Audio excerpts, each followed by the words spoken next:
right, good afternoon, everybody. We can start a minute earlier. All right. We are, as a reminder, we are recording, we are live. This will get posted on the website with the other committee meetings. So, Sounds good to me. So, All right. roll call. I'm here. I'm here. Siginhart. yeah, why don't we do a quick introduction? We'll start over with Ms. Tomlinson. Althea Tomlinson, Supervisor of Teaching and Learning. Yes. Joe Caracappa, Principal, William Tennant High School. Joe Rutz, Director of Teaching and Learning. Again, Fleming Godikson. And Mark Enhart. And Anthony Gabriel. Great. Approval of the minutes? Second, and yes. Yes. So passes 2-0. Information, Mr. Gabriel. Approve the agenda. Yeah, well, I guess we should approve the agenda. Yeah, approve the agenda But first. it seemed like it was okay to me the other day, so didn't change. Second, and yes. Yes. Okay, so real quick on 5.1, as we've mentioned, upcoming board meetings and topics, the big change this year really has just been we're doing the, little bit at a time, we're doing the data presentations. This will be the last one until February after this next committee of the whole. Otherwise, I think we have a whole lot else coming. Dr. Caracappa's here tonight to talk about the program of studies, and things are pretty copacetic. We will, at some point in probably January, just be coming back with the academic calendar for next year. So once the reorg happens, and if you guys are still on the ed committee, then we'll reach out to you. If it's someone different, it'll be somebody different, but we'll start that district calendar committee again. I saw January. this morning, something about a new assessment tool to emulate the keystones and all of that. Is that something that we'd be looking at? Flyers? That the state's coming out with? Yes. Firefly? Yes. Yes, possibly. They're trying to reboot the old CDTs, which weren't always robust, Nor easy to use. nor easy to use. So yeah, something we're kicking around. Is this supposed to be like a helping tool to the, It could be. That's what we have to investigate and research and see what it's going to do to alleviate or to assist our own internal local data and see what that connection is to the state. So yeah, we just got information about that and the CDT stuff. So Yeah, so we'll look into it. this is me too. Okay, so this is going to be a little bit redundant from last night, or some of it slides. Is this working? Anything? Thank you. Okay, so let me go back there. I just want to make sure my clicker was working. Just the state assessment data review, rolling this out with this group. Let me get right to this slide. Just wanted to connect the dots for the group, and I'm glad everybody's here. You may remember back in September, Mr. Gabriel did a presentation about our federal programs to the Committee of the Whole, where he spoke about how we strategically are using our title monies to support evidence-based math and reading support, and that includes a lot of people, specialists, instructional coaches, the paras, also in our ELD supports with our parent and community liaison specialists, paras in that regard, and also professional learning, professional development opportunities, and how we are, again, strategically using those monies to build the supports for our students, again, aligned to Tier 1 curriculum or MTSS program, all of that good stuff. That was back in September. Just a few weeks ago, we reviewed with the board the local assessment data and shared not only this year's data, but the 3-year growth trends that we're seeing, and showing how that evidence-based supports have been working to positively impact student outcomes. Today, which will be tonight in a couple weeks, we wanted to share the state level assessment data to show how the evidence-based supports are connecting the dots between how we're strategically using our funding, our monies, our people, how it's showing up in our local assessment data, and now in our state assessment data. I will pause here. This is always important for me to, excuse me, the difference between achievement data and growth data. And I know you guys, Mr. Ginhart, Mr. Godix, have heard me say this ad nauseum. Achievement is location, growth is direction. Achievement is a snapshot in time. It's where a student was on April 24th when they took a 2-hour math test.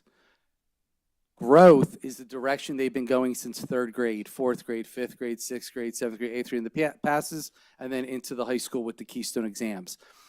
Dr. Bedden leads into this. I did it again. Mr. Gabriel mentioned My this- wife would be I know. You're- very unhappy because she is the doctor in the family. so Sorry. Not me. Don't want to step on toes.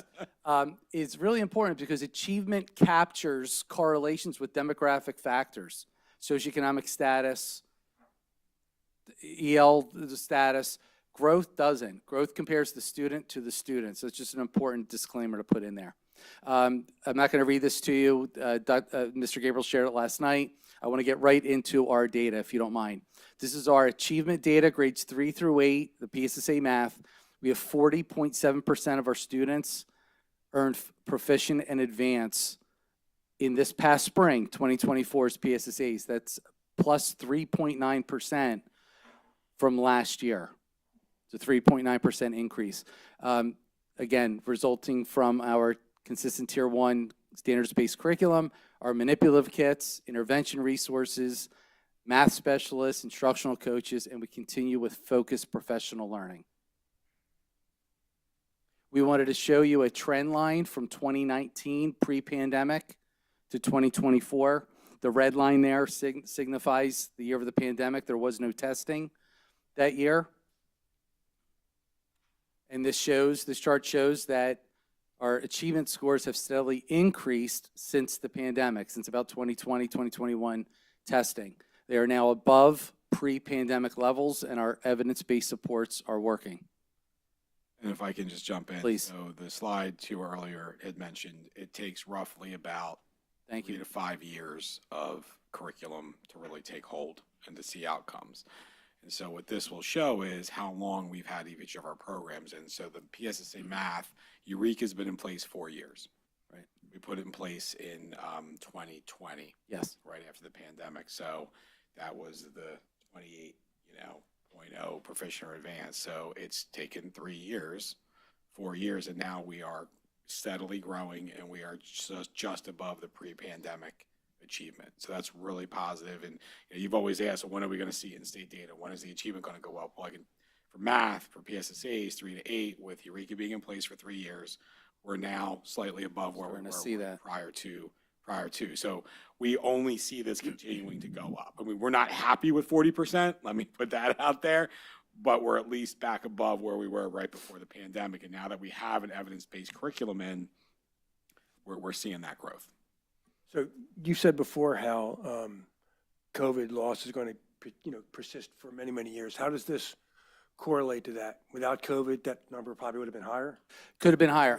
Could be, But the fact that although we're above is good. the fact that we're above is huge. It's huge. I'm not going to say it negates it. I would say that the interventions we're doing Yes. with MTSS Yes. are having a really strong impact, right? I think we're going to be in year 2 fully, but 2.5 of MTSS in grades K to 8, right? With the reading specialist, the math specialist we added, the coaching support, like we are with getting the baseline assessments with iReady, with all these different assessments, we are now able to, at the beginning of the year, as you saw in the triangles last meeting, we know where our kids are coming in the tiers, and like we do each year, we're moving kids out of red into yellow and green, right? So we are closing the gaps for kids that were impacted not only by the 4 different elementary math programs in 4 years, from 15 to 19, but also the pandemic. So this is huge. So a question here, because, we talked last night about 6th grade being an issue. Yes. Now you have 3 through 8 here. Do we have it by? We're not going to, so our thought was, because of time, you'll see at the end of the presentation, we have every single Grade. Okay, separately okay. fill out like this. It's, we've done this in the past, where this is more of like the executive summary, and then if people would like to see the other grade levels, they can scroll. We're going to have it posted. We'll show you guys today, but in terms of time, I mean, these, it's a lot of slides. We think this is good enough to just say, here's where we are overall. We're trending in a really positive direction. If you'd like to see the grade by grade, you can find it on whatever slides it is, 30. Yeah, 39 or something like that, 31. Yeah, so they're in here. Yeah, they're in here. Now, do we have any data comparing us to our neighboring school districts? We could get that. You can pull it. Yeah. Because I think it sounds like, we're doing so well that we might it might be valuable for us to show that. we are We competitive. could shine some light on that. Again, I'm always looking at growth internally, and I get a little bit, and Mr. Gabriel knows I get this way, I get a little worried about comparison We can look. to our local districts, because the demographics are different. Well, let's look at the peer groups. Yeah, we could look at our worthy rivals and Worthy take a look at rivals. that. But this is good that we're crossing 40% with math, yeah. because that's getting above the state, average. State average has been, especially since the shift to Common Core, is hovering around 40. So I think We add that to the slide, or is that too much? that might be too much. But I could look at that, yeah. What do you guys think? I don't think. Is this, Yeah. you don't think we need the state average line? Okay. Maybe we could just state it. Yeah. So this is 3 through 8 math, and then this is going to be Algebra 1, which is going to encompass some 8th graders who take the Keystone Algebra 1 in middle school and the high school taking Algebra 1. Our proficient and advanced number was 39.8%, which is 10.4% higher than last year, an increase. And what we see again is we see, No, that is a number that you may want to show that 10% Yeah. increase, when you present to the whole Yeah. board. It's over in the right box, Joe, if you go back one. Is that too small? Should we highlight it? It's in the box to the right. It's the very first star. Plus 10.4%. Should we try to highlight it, or you think it gets lost? Boldface it, Yeah, highlight it? I mean, that's why I'm saying if you're seeing, Okay. Okay. the bar graph would, We'll figure out a better way to showcase that. Okay. Thanks. I mean, I see the number up there now. Yeah. sorry, just take It's okay. Somewhere in the yellow box somewhere. Maybe in the yellow, maybe just right under the yellow These were box. That much higher. Okay, something like that's that. actually not a bad idea. You can leave them both places, but just put the 10 plus 10.4 Mm-hmm. under there. Okay. It's an easy way to do it. Sorry, just taking notes. All right. You got a really nice rebound. Again, curriculum's been in place since 19. So it's our 5th year with CPM, standards aligned, finally. So we're seeing the impact. Substantially higher than Yeah. pre-COVID. Yeah. Yep. Good 6%, 6.5% higher. ELA, grades 3 through 8, we're at 50.8% proficient advanced. This was a slight decrease from last year. Again, So is the impact here because we've gotten so many more new students? well, Couple we've things. we've Couple just- factors. We've just started Wit and Wisdom. We're only in year Okay. 2, right? That was a big one. Not only have we just started the elementary program, but the middle school program is in the middle of phasing out. Right. Just as we're entering year 3 of Springboard at the middle school, Phasing it out 'cause where you would start to skyrocket, we had to bring in Wit and Wisdom with Springboard going away, being pulled by College Board.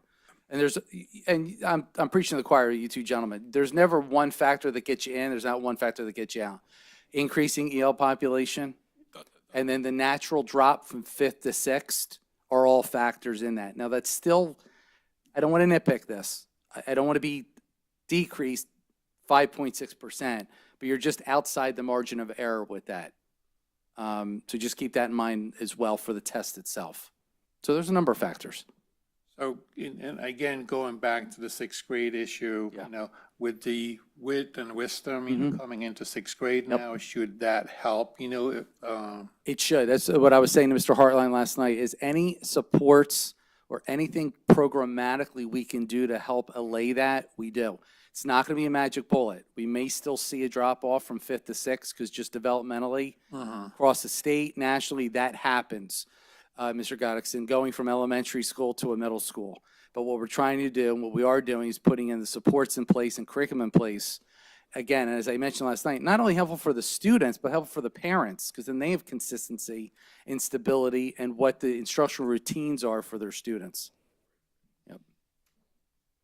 Didn't we have a pretty good bump in EL last year? We did. Oh, yeah. So that would, We had another 170 yeah, kids. so that would, well, that's what. Yes. Yeah, it's changing demographic, right? We're high, we got a little bit higher in terms of poverty now. Yep. We're up to 11% EL. We were, I think, 9 last year. so So that, it's a good, yes, absolutely.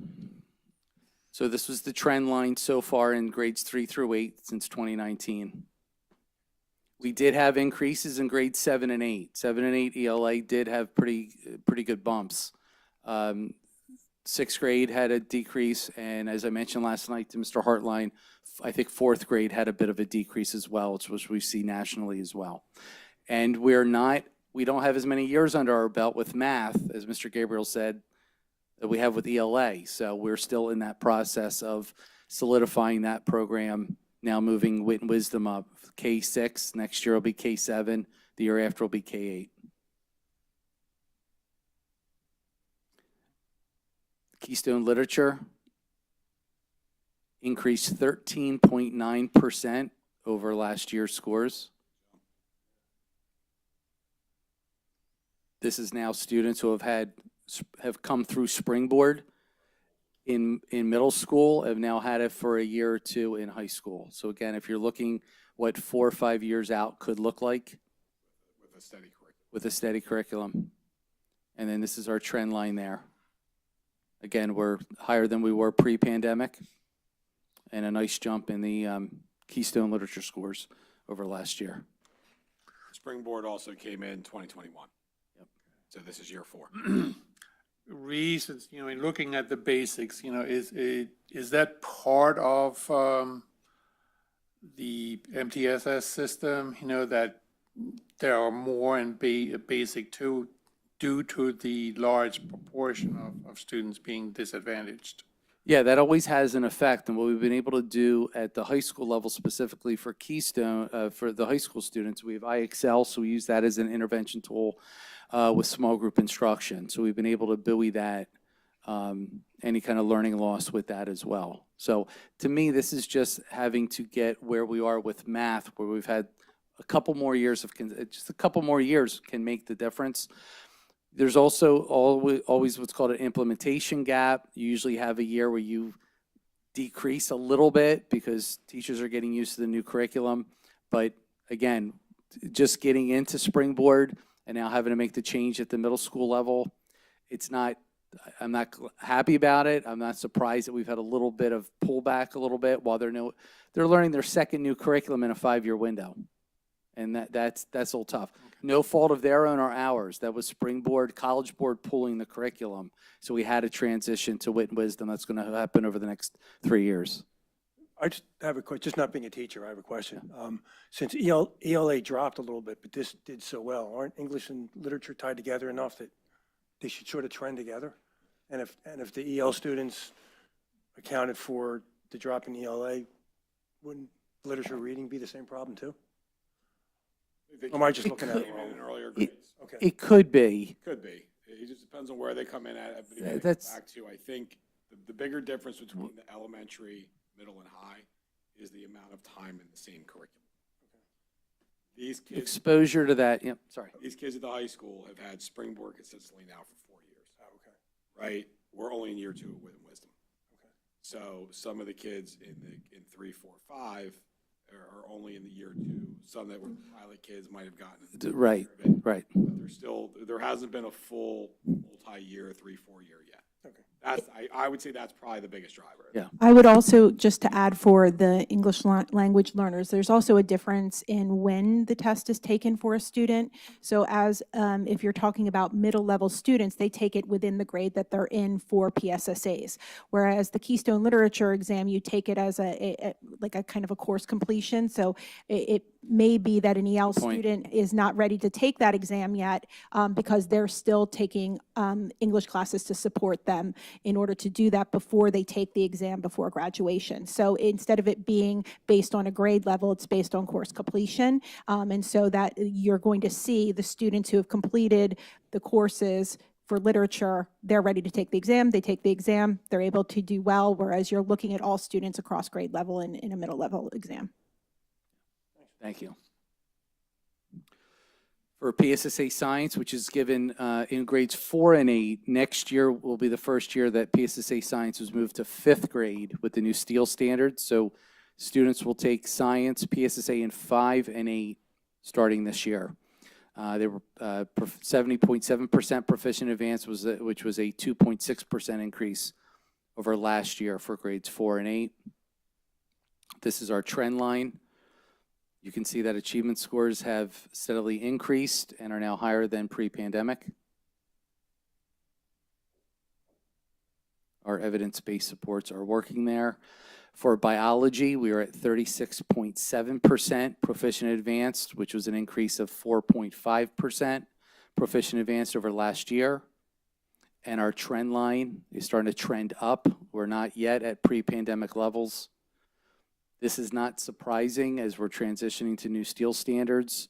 Also, I think you could definitely draw a line between science scores in the state and the limited exposure the students had for a couple of years to hands-on labs. You're doing science virtually isn't great. We had that weird year of all the hybrid stuff. Yep. 2020 was a tough one. Yep. Again, this is our PVOS growth data. We've shared this several times out, so I know you gentlemen have seen this, 100% met or exceeded. Just to put that in perspective, again, I wanted to go back to 2017, 18, and 18, 19 years, pre-pandemic, where we were, before we've put these structures in place, before we've brought in the Tier 1 curriculum, before we brought in MTSS, before we brought in coaches and specialists. This is what our data look like as opposed to now. So you can see that where our trending since 2020.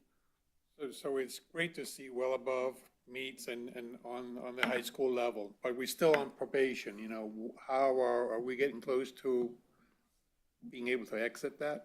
They will run those numbers this winter. Right, So it's we will always, see. We'll see if the subgroups get us out of ATSI. We're just waiting for the report. Like, I think the next slides are giving me a lot of hope, right? So if you go to the Well, it's just- groups, yeah. well, because, right, but if you remember, And it's- and I mentioned this last night, we were on ATSI because of English learners, kids with IEPs. Yep. Right? Economically disadvantaged. So the fact that these guys are, now, their growth is one thing, it'll be the see how, we'll have to look and see how their achievement is. Right. Is really what they'll run most of the ATSI designation on. And the designation, Anthony, it lags, isn't it? It's for, lags about it's a always a previous 2-year window. Yeah, so we'll see. Yeah. We'll keep you posted. We'll see what they send us. And I think Anthony shared this last night. This is the growth for the English learners. You can see a lot of green and blue there. 93% grade level growth measures met or exceeded. For economically disadvantaged, 87% grade level growth measures met or exceeded. Lowest performing, 33%, 87% grade level growth measures met or exceeded.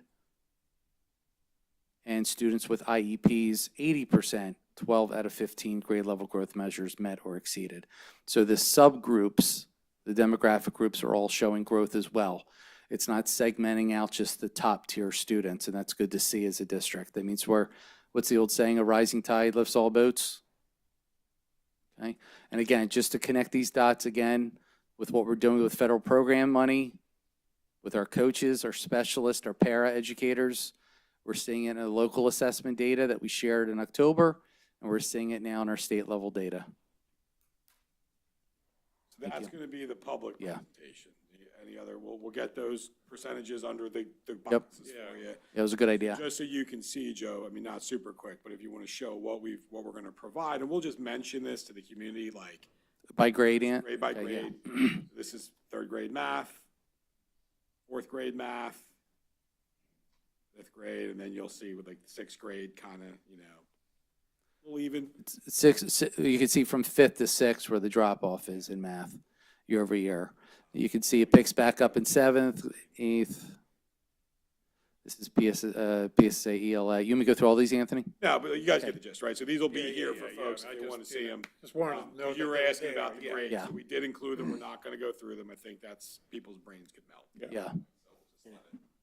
Let it go with the big picture and then. Agreed, don't prolong the. Yeah. No. There'll be a test at the end. Right. Right. Thank you, Anthony. Thank you. Mr. Martin will be unhappy. I'll break my bullet rule, right? That he asked me to keep too. All right. What is next? So program of studies. So there's Dr. Caracappa. Joe, you can give him the, Mr. Rutz, give him the clicker if you want. Oh, I'm sorry. Jeez. Pass the baton. I could pass the baton. All right. Hello, gentlemen. This is the first time I get to do this, when I get to actually do it in a room with both of you. We've done this for 3 years, and I've never had the opportunity to do it in front of both of you, so I appreciate the time. So we are looking at program of studies, some changes for next year. I'll start with the first one. We are going to ask for a full-time teacher. We need to expand our offerings in our EL classes. Our numbers at this point are well over what we should be at. I don't have enough teachers to accommodate what we are trying to do in all the sections that we have. So Althea and I have been working together on what that would look like for our teachers and for the students that we serve. So that would be the biggest thing. It's not really a change as far as we're developing a course, but we would take the current course, which I believe is 402, 403, and we would split it. Right now, it's a 1.0 course. We would make it 2.5 courses, so we could take those students, and we need the other teacher to do that. So the course really isn't changing. It's just we're offering it to more students as they're enrolling. And just so you're aware, we do have the money budgeted for currently. The position is posted. We need this year anyway for the numbers.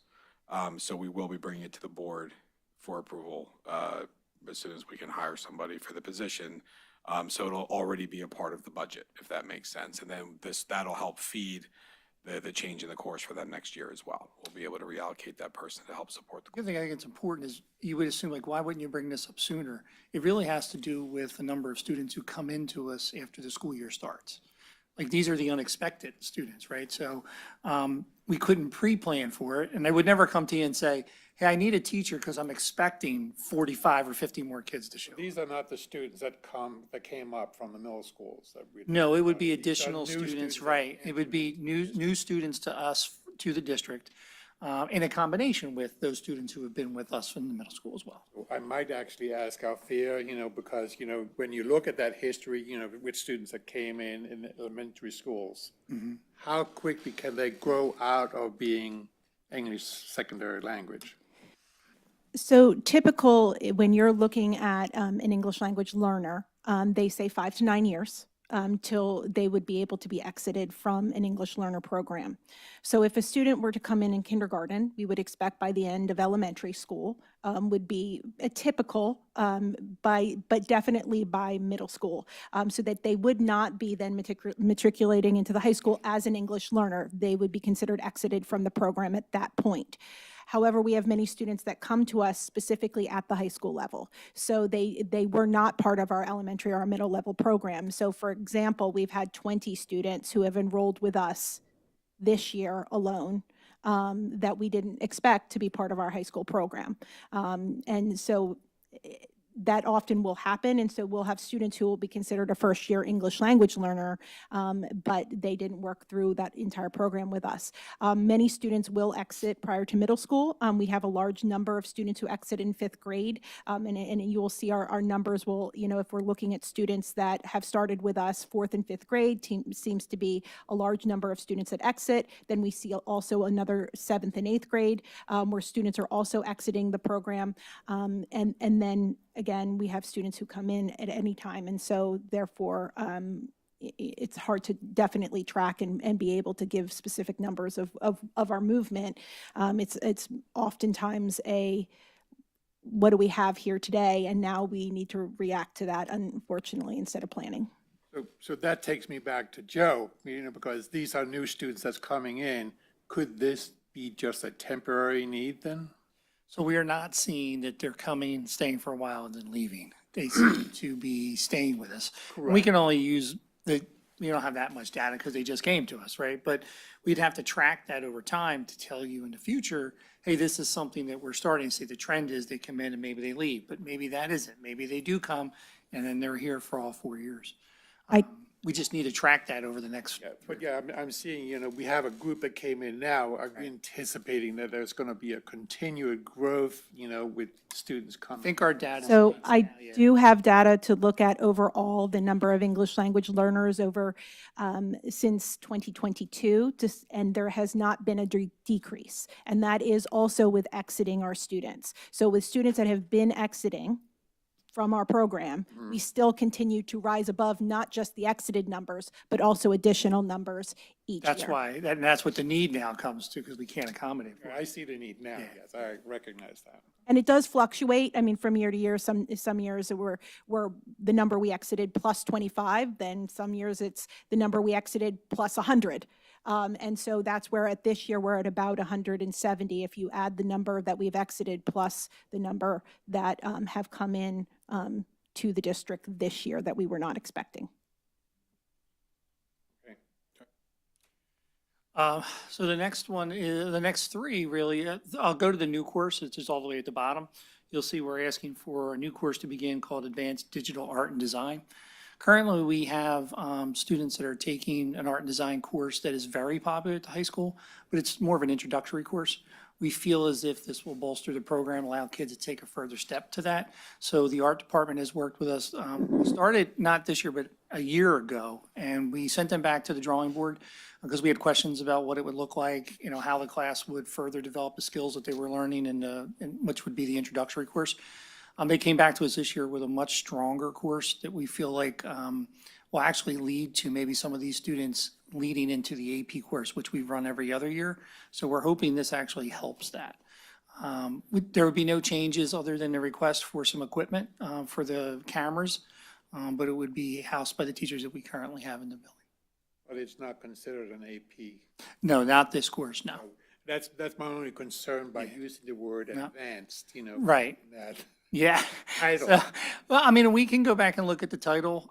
We just wanted to make sure that you knew this would be the next course to it. It might be, you know, because I'm concerned, you know, with parents looking at that word, you know. Sure. thinking it's- Fully. Yeah, I can go back to Rena and work with her to see if we can come up with a different title for you. yeah, different Sure. word for. No, that's not a problem. Okay, the other two courses, they are more related to changes that we need to make to accommodate for the standards that are being sent to us from the state for steels. So I have worked with Anthony and Joe pretty extensively and the science department to come up with a plan to start to integrate some of the steel standards into some of the courses we currently have. The science department feels as if we can take a look at Earth and space and issues environmental science right now. We would like to revise those courses with the standards that more align with the steel standards. So we don't have to introduce new courses or add any additional staffing or things like that at the current time. And that'll help us and lead us into what standards will be left. So then from there, we can decide what we would essentially do as far as, do we need new courses? Do we have to develop something else down the line? But this would be the first step we would take to start meeting those new standards. So in this regard, we're not changing, we don't need any more staff. Do we need new curriculum materials, though? At the current time, I'm going to say we would. To what extent, I'm not sure. Okay. But that's where I think we're hoping to find out as we start to look at the current class and we say, what can we keep? And then as we say, these standards now need to be implemented in there, how much of this is going to be new or what other supplemental material might we have to possess? See why we Those are should. the only changes, right? to the- They are the only changes I'm bringing forward. Yes. Yeah, yeah, we just talked about it. It was the first one we talked about. For ELD, they're good with it. Yep. No, it was only the ELD, it was only the ELD course. Yeah, that was the only one. Yeah. Do you have any other questions for me? What I just did, Thank you. from my side, I don't know. Thank you. I appreciate it.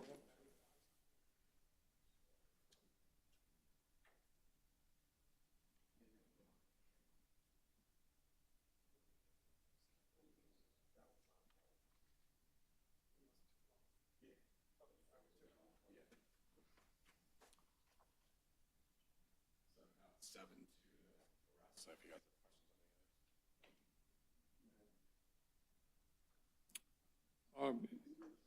I looked, you know, when I looked at the Eastern School of Nursing, that's for students to come in and do their practicum.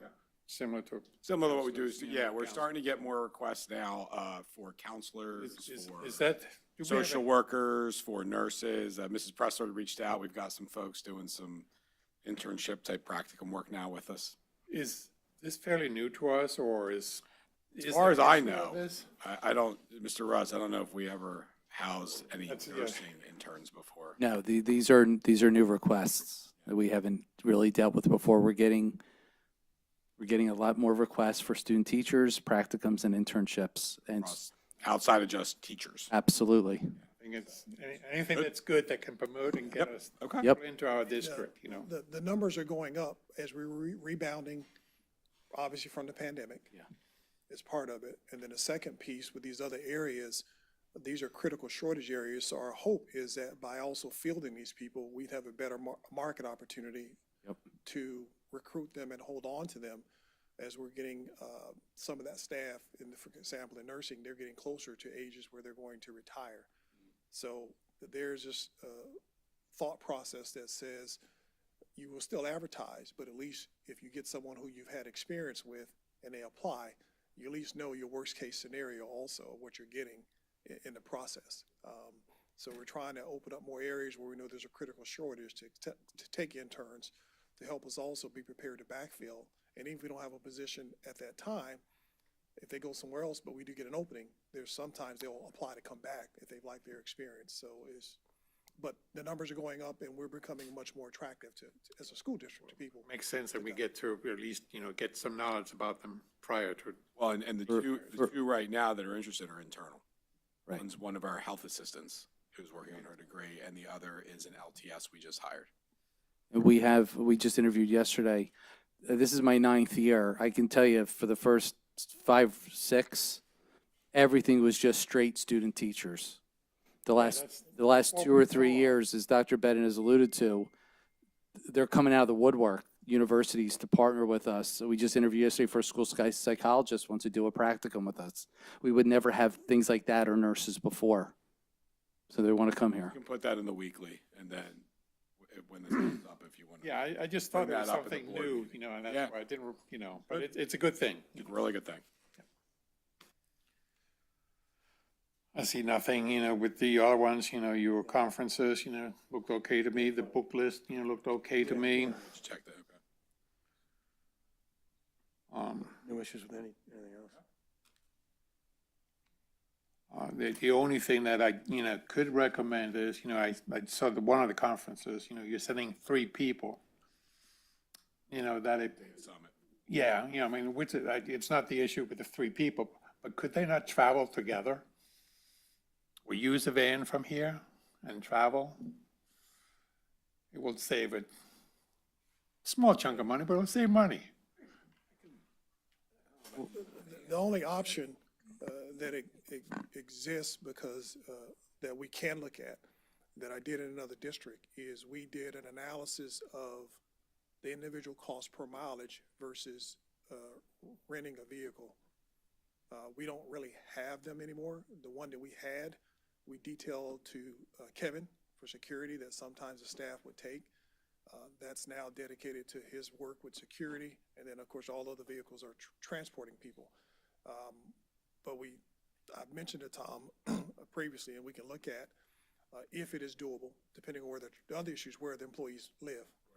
So, but there's no reason we can't also start looking at, like Enterprise used to have a model where we would price out the mileage reimbursement versus getting a vehicle from them and see if that corporate rate and that vehicle at the timing of the rental was less. So we can check on that. That's about it. I mean, But what I saw was, you know, of course, 3 mileage rates, but also 3 toll rates, you mean, so. yeah, and what I'm saying is, that's one thing we can look at, but as far as vehicles we have, the one that we used to use, which was a Traverse, we've detailed to him. So we no longer have that vehicle option that we used to use, but the only other option that I talked to Tom about at one point was a corporate account. There's an Enterprise up the street to see if that presents any opportunity anytime people can travel together. Again, the caveat is, depending on where they live, that may or may not work, but my point to you is, We'll ask. we can look at Okay. that. We'll look at it. Just a suggestion, you know. All right? Other than that, my recommendation is to move, item 7 from 7.1 through 7.7 to the full board then, Agreed. right? 2-0. 2-0. Adjourn. Then we can adjourn. Thanks, everybody. Thank you. I will have Leon stop the recording.